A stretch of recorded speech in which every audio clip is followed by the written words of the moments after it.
Bonjour tout le monde, Jamie Benizri avec Logique TV et je m'assois avec Terry Cutler pour parler un petit peu de comment les parents peuvent être plus diligents envers l'utilisation de services sur Internet, applications web pour protéger les enfants et la famille. Oui. Alors, on sait que vous êtes un expert en cybersécurité. Vous travaillez particulièrement dans le monde corporatif Oui. et vous montrez aux sociétés comment protéger leurs données des clients. Oui. Comment est-ce que vous avez utilisé cette formation qui émane de FBI, de Washington?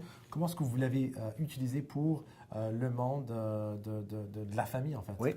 J'ai créé des procédures comme les façons que je sais comment briser dans les compagnies corporatives, mais j'ai utilisé ça comme pour la défense pour le monde général, pour les enfants, pour les parents. Et des fois, plusieurs fois, je me fais inviter par les écoles pour donner des formations aux élèves. Comment que je peux tracer toute l'information qui se met en ligne, puis les retracer jusqu'à leur porte. Qu'est-ce que vous voyez, en fait? Quelles sont les tendances à l'école pour les adolescents? Qu'est-ce que vous voyez comme tendance, en fait, d'utilisation d'applications mobiles et ainsi de suite? Oui. Une des plus grosses choses que je vois, c'est du sexting. Les enfants, ils envoient des photos nues d'eux autres à quelqu'un d'autre. Okay. Un des problèmes, c'est que quand ils envoient la photo, il ne peut plus le contrôler après ça. Exact. Fait que la personne qui reçoit la photo, il montre à tous ses amis, puis il partage la photo.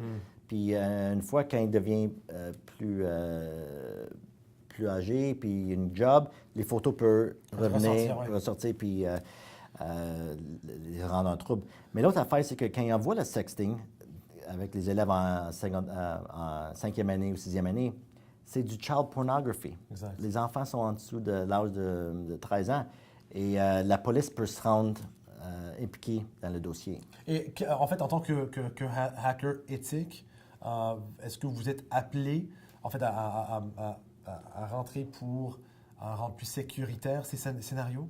Oui, des fois, c'est plus pour récupération de données. Okay. Des fois, si l'enfant se fait pogner par leurs parents, qui pensent qu'il y a quelque chose qui se passe, d'habitude, les enfants vont prendre le téléphone et ils commencent à effacer les données. Mais moi, on a des logiciels de forensic qu'on peut attacher au téléphone ou l'ordinateur, puis on peut récupérer ce qui était effacé. Et est-ce que vous avez comme un exemple de votre intervention, comment vous pouvez intervenir? Oui, j'ai travaillé avec un parent que leur 14 ans parlait avec un ami de 40 ans. Wow. Mais le 40 ans, il envoyait des histoires érotiques à la fille de 14 ans. Fait qu'après ça, la fille commence à effacer des messages, puis moi, je peux récupérer.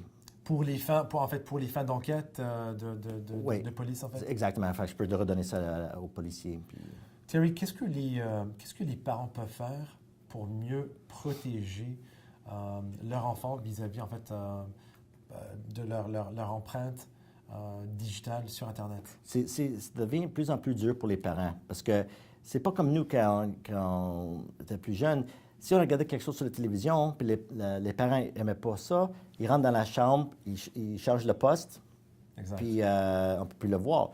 Mais là, en ligne, c'est les enfants qui ont le contrôle. Exact. Les parents, ils n'ont aucune idée de ce qui se passe en ligne. Fait que, il y a des logiciels qui existent pour qu'ils puissent espionner sur l'enfant.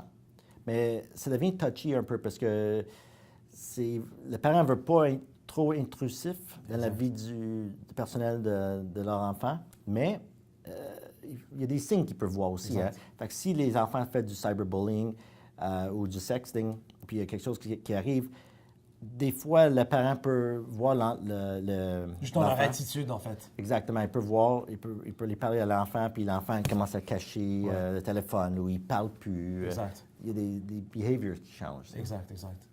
Ben écoutez, M. Cutler, merci. Merci. Vous pouvez appeler M. Cutler pour tout ce qui est protection de vos enfants, en fait, de voir, en fait, à la prévention d'utilisation abusive. Oui. Ça, c'est un cours. Une des choses que j'ai fait aussi pour les parents, c'est que j'avais construit un cours pour eux, pour qu'ils se peuvent mettre à jour. Qui est disponible en ligne. Fait qu'ils peuvent aller à terrycutler.com. Super. Puis ils peuvent voir la formation là. Mesdames et messieurs, Terry Cutler.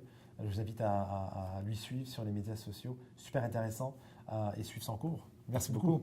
Si vous avez apprécié cette vidéo, partagez-la, aimez cette vidéo et inscrivez-vous sur notre chaîne.